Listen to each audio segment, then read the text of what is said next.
21번째 강의 조건 들어가겠습니다. 먼저 조건의 의의를 보면 조건이란 법률행위 효력의 발생 또는 소멸을 장래의 불확실한 사실에 의존케 하는 법률행위의 부관인데요. 조건이 되는 사실은 장래에 발생할 것인지 여부가 불확실한 것이어야 하는 것입니다. 다음 조건의 종류 보겠습니다. 먼저 정지 조건과 해제 조건을 보면 법률행위 효력의 발생을 조건에 의존케 하는 것이 정지 조건이고 법률행위 효력의 소멸을 조건에 의존케 하는 것이 해제 조건이 되겠습니다.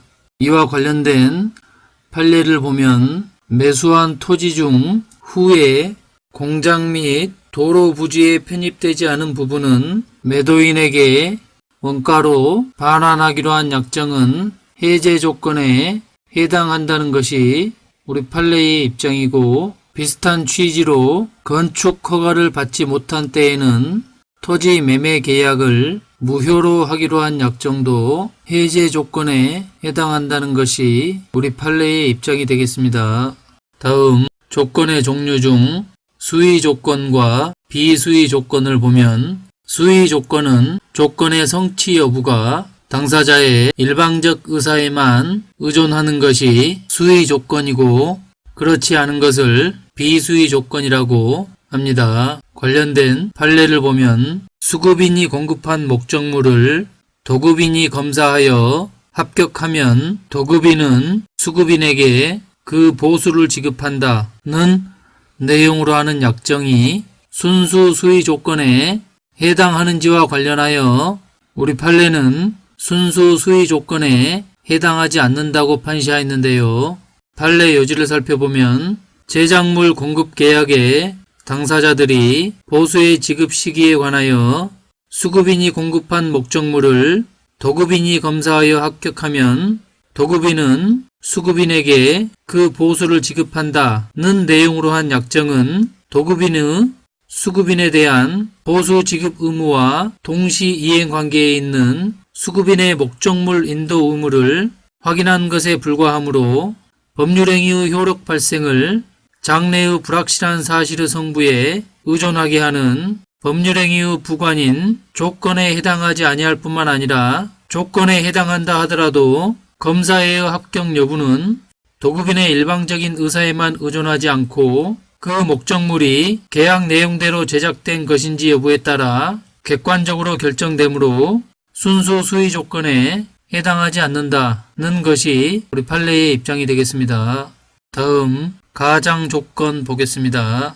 민법 제151조는 제1항에서 조건이 선량한 풍속, 기타 사회질서에 위반한 것인 때에는 그 법률행위는 무효로 한다 라고 규정하고, 제2항에서 조건이 법률행위 당시 이미 성취한 것인 경우에는 그 조건이 정지 조건이면 조건이 없는 법률행위로 하고, 해제 조건이면 그 법률행위는 무효로 한다 라고 규정하고 있으며, 제3항에서 조건이 법률행위 당시에 이미 성취할 수 없는 것인 경우에는 그 조건이 해제 조건이면 조건이 없는 법률행위로 하고, 정지 조건이면 그 법률행위는 무효로 한다 라고 규정하고 있는데요. 제1항을 다시 한번 보면 조건이 선량한 풍속, 기타 사회질서에 위반한 것인 때에는 그 법률행위는 무효로 한다 라고 하였는데, 이때에는 조건만이 무효가 되는 것이 아니라 그 법률행위 전부가 무효가 되는 것입니다. 이와 관련된 판례를 보면 부첩관계의 종료를 해제 조건으로 하는 증여계약은 그 조건만이 무효가 아니라 증여계약 자체가 무효가 된다는 것이 우리 판례의 입장이 되겠습니다. 제151조 제2항과 같이 조건이 법률행위 당시에 이미 실현된 경우를 기성조건이라고 하고, 제3항과 같이 조건이 법률행위 당시에 이미 성취할 수 없는 경우를 불능조건이라고 하는데요. 기성조건의 경우 조건이 정지 조건일 때 조건이 없는 법률행위로 하고, 해제 조건일 때 무효가 되는 것이고, 불능 조건인 경우 기성 조건과는 정반대로 조건이 정지 조건일 경우에는 무효가 되고, 조건이 해제 조건일 때에는 조건이 없는 법률 행위가 되는 것입니다. 151조 조문은 여러 시험에서 다수 기출되고 있는 부분인데요. 자신만이 암기할 수 있는 방법으로 숙지를 해 두셔야 할 것입니다. 예를 들면 이미 성취된 기성 조건의 경우 조건이 정지 조건일 때 조건 없는 법률행위가 된다 라고 해서 정조, 기성 조건일 경우에 정조 이 한 가지만 암기해 두시면 불능 조건일 경우에는 반대로 해석하시면 되겠습니다. 다음 조건을 붙일 수 없는 법률행위 보겠습니다. 법률행위에 조건을 붙이면 그 효력의 발생이나 존속이 불안한 상태에 놓이기 때문에 법률행위의 효력이 확정적으로 발생하거나 그 존속이 안정되어야 하는 법률행위에는 조건을 붙일 수가 없게 되는데요. 이를 조건에 친하지 않은 법률행위라고 합니다. 이러한 조건에 친하지 않은 법률행위에는 혼인, 이혼, 상속의 포기 등 신분상의 행위, 단독행위, 객관적 획일성이 요구되는 어음수표 행위, 근로계약 등이 이에 속한다고 할 수 있겠습니다. 그렇다면 예외를 보면 조건을 붙이더라도 사회 질서에 반하지 않거나 상대방에게 불이익을 주지 않는 경우에는 예외적으로 조건을 붙일 수가 있는데요. 예를 들면 유언의 경우는 유언은 신분행위이지만 유언자의 사후의 재산 처리를 목적으로 하는 것이므로 조건을 붙이는 것이 허용되며 단독행위에 관해서도 상대방이 동의를 하거나 상대방에게 불이익을 주지 않는 경우에는 조건을 붙일 수가 있으며 또 상대방에게 이익만을 주는 채무 면제나 유증에 관해서도 조건을 붙일 수가 있습니다. 그렇다면 조건을 붙일 수 없는 법률행위에 조건을 붙인 경우에는 법률행위 전체가 무효가 되는 것입니다. 다만 배서에 붙인 조건은 적지 아니한 것으로 보는데 이를 무익적 기재사항이라 합니다. 다음 조건의 성취와 불성취 보겠습니다. 민법 제150조는 제1항에서 조건의 성취로 인하여 불이익을 받을 당사자가 신의 성실에 반하여 조건의 성취를 방해한 때에는 상대방은 그 조건이 성취한 것으로 주장할 수 있다라고 규정하고 제2항에서 조건의 성취로 인하여 이익을 받을 당사자가 신의 성실에 반하여 조건을 성취시킨 때에는 상대방은 그 조건이 성취하지 아니한 것으로 주장할 수 있다라고 규정하고 있는데요. 증명 책임을 보게 되면 정지조건부 법률행위에 해당한다는 사실은 법률효과의 발생을 다투는 자가 입증해야 하나 정지 조건의 성취는 법률 행위의 효력을 주장하는 자가 입증해야 한다는 것이 우리 판례의 입장이 되겠습니다. 관련된 판례를 살펴보면 150조 1항에서 조건의 성취를 방해한 때에는 상대방은 그 조건이 성취한 것으로 주장할 수 있다라고 규정이 되어 있는데 우리 판례는 조건 성취의 방해에 대하여 고의뿐만 아니라 과실에 의한 경우도 포함된다는 것이 우리 판례의 입장이 되겠습니다. 또 우리 판례는 조건이 성취된 것으로 의제되는 시기는 상대방의 주장을 전제로 하여 신의 성실에 반하는 행위가 없었다면 조건이 성취되었으리라고 추정되는 때라는 것이 우리 판례의 입장이 되겠습니다.